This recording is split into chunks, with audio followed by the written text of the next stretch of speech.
योनि प्रसव। सामान्य प्रसव के चरण इस प्रकार हैं। पहला चरण 12 से 19 घंटे तक रहता है। इस चरण में गर्भाशय ग्रीवा नरम होकर फैलती है, जहां से बच्चा नीचे श्रेणी में उतरता है।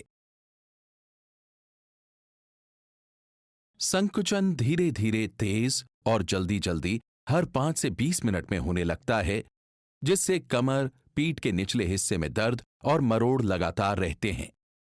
गर्भाशय ग्रीवा के मुख से म्यूकस प्लग बाहर निकलता है, जो भूरे या लाल रंग का द्रव्य होता है। इस चरण में पानी की थैली फटती है, जिसमें बहुत सारा तरल पदार्थ बहता है या बूंद बूंद करके टपकने लगता है। ऐसी कोई भी घटना होने पर मरीज को तुरंत प्रसूति गृह में भर्ती कर देना चाहिए। दूसरा चरण। प्रसव का दूसरा चरण 20 मिनट से 2 घंटे तक चल सकता है। गर्भाशय ग्रीवा पूरी तरह से 10 सेंटीमीटर तक फैल जाती है और गर्भाशय ग्रीवा के मुख से बच्चे का सिर बाहर जन्म नली में आने लगता है।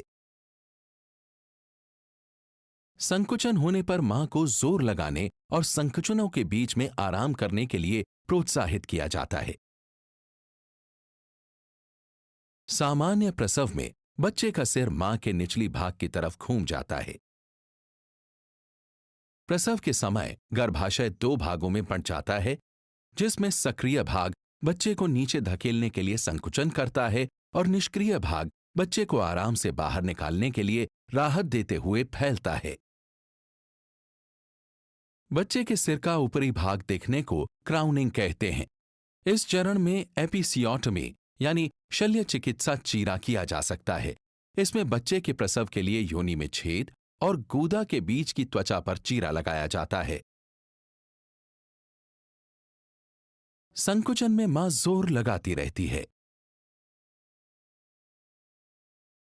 जन्म नली के रास्ते से बाहर निकलते समय बच्चे का सिर लंबा हो जाता है।